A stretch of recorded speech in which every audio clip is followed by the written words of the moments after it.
collecting materials, such as the stuff that Lisa's brought tonight, informational materials, folding chairs. I have a couple of folding chairs, but if you have chairs of your own, or beanbag chairs or something, you might want to take them out there if you're going to be out there for a few hours. Because you do have a lot of downtime to pray, to talk with each other, to grow in your relationships with fellow Christians who are with 40 Days for Life or with Liberty, between the times that people are coming to the abortion facilities. And food. This is kind of exciting. Dr. Honeycutt has agreed to ask his classes to bring food for our ministry for extra credit. And they are bringing them on Wednesday, tomorrow. And we'll be going to his 3 classes to collect them. And we just wanted to provide those as snacks to the volunteers who are going out there. If they might miss lunch, if they're going to be out there for a couple hours from 11 to 1, who knows? And we'll just distribute those throughout each week as volunteers sign up to go.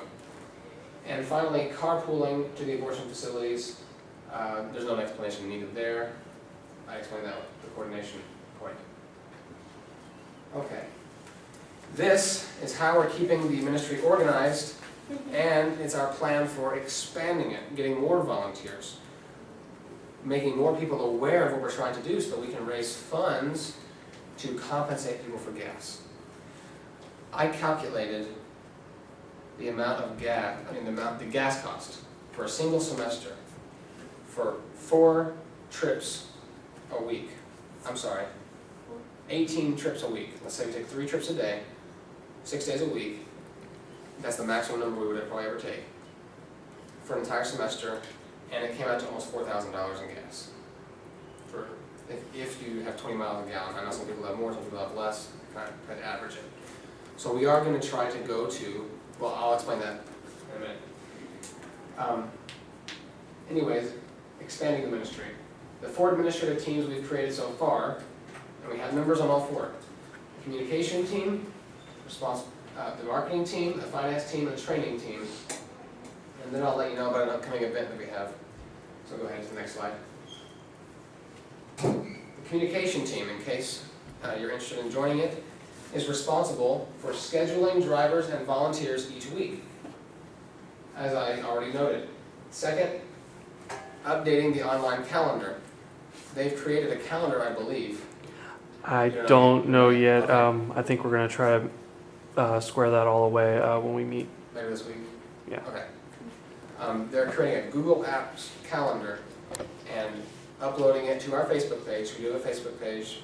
It's Lifeline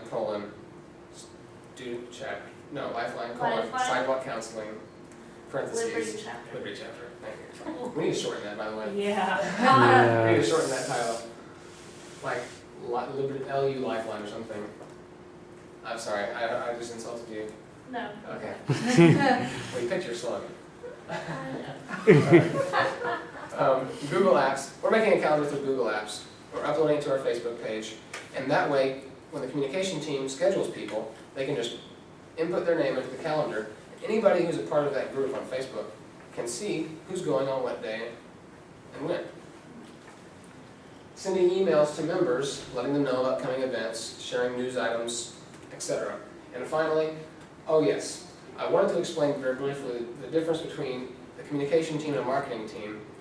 The communication team is directed solely at internal communication, talking to the members and scheduling them. Our marketing team is directed solely at external communication, talking to people outside of Lifeline for awareness and for fundraising. Okay, next slide. The marketing team, their responsibilities are developing the marketing strategy, and we've already started doing that.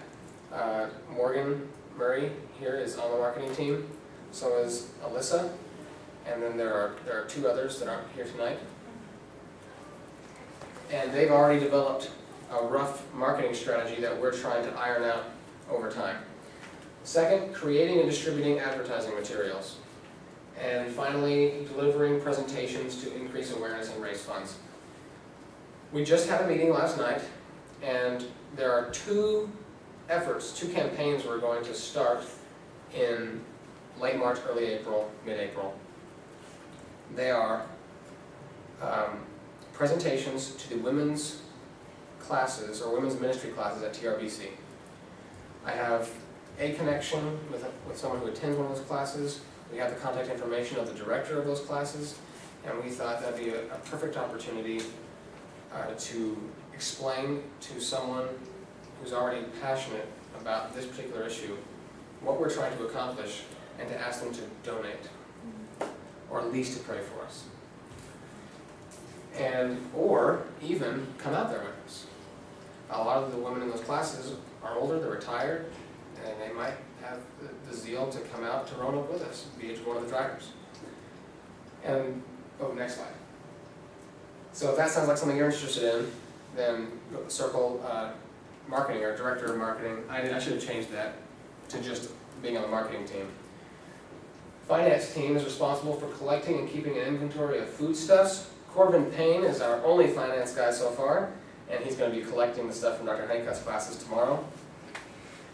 Documenting our revenues and expenses. This is a future responsibility because, we don't really have any revenues right now, and the ministry is not assuming any responsibility for the expenses at this point. We're assuming responsibility for some of them, but we're asking the drivers to split the cost of gas with the counselors who are going with them. If you have 20 miles per gallon, it's about $12.50 for a round trip.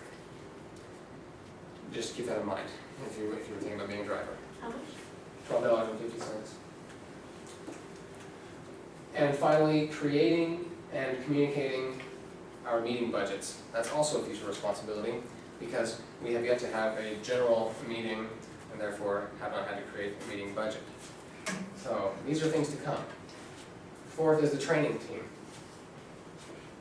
The training team is responsible for overseeing the contract signings. This is going to be difficult at the beginning, but it gets smoother as we go on with time. You're going to get contacted by someone from the training team when you volunteer to go for the first time. Oh wait, you're signing tonight. I don't need to tell you this. Don't worry about that. Those people who haven't received the training but have already volunteered to be a part of this ministry, have received the training but didn't get a contract, we'll be contacting them and meeting with them before they go. Anyways, irrelevant to tonight, I apologize. Finally, developing training element of each general meeting, and that's also in the future. Go on. Oh, the upcoming event. I forgot to put a slide in there for the upcoming event. We are trying to plan our first meeting, general meeting, inviting all of our volunteers to come. And we want to have a training element at each meeting. And I want to have a training element at each meeting. I haven't communicated this to anyone yet. Something like sidewalk scenarios, where students who have already gone out a few times, dramatize their experiences and how they handle them, if they handle them in a good way, and maybe even if they handle them in a bad way. To show people, to train those who have not gone yet as to what they might face. Go ahead, yeah. Do you want this to be later on, or how do you do this? I know a new division, someone is interested in it, or I know marketing or communications or... It'll just be part of training. The training team will develop whatever the activity is going to be for that night, and then go out and find people who are willing to fill those roles. And go ahead. The meeting most likely can't take place on March 8th because I've talked to April 8th? Okay. Okay, well, we will be rescheduled. So there's no tentative date yet. No, I said can't. Can. Oh, I'm so sorry. Good. Okay. Thursday, April 8th is the tentative date for our first meeting. That is CFON. That's CFON? That's what anyone would Oh. Will that, do you think that'll do. I don't know. interfere?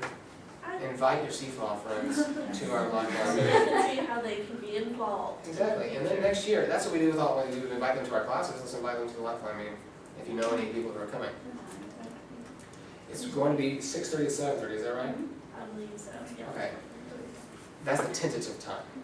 And I have your contact info now, I will notify you if time changes. We'll send out an email to everyone once the details are confirmed.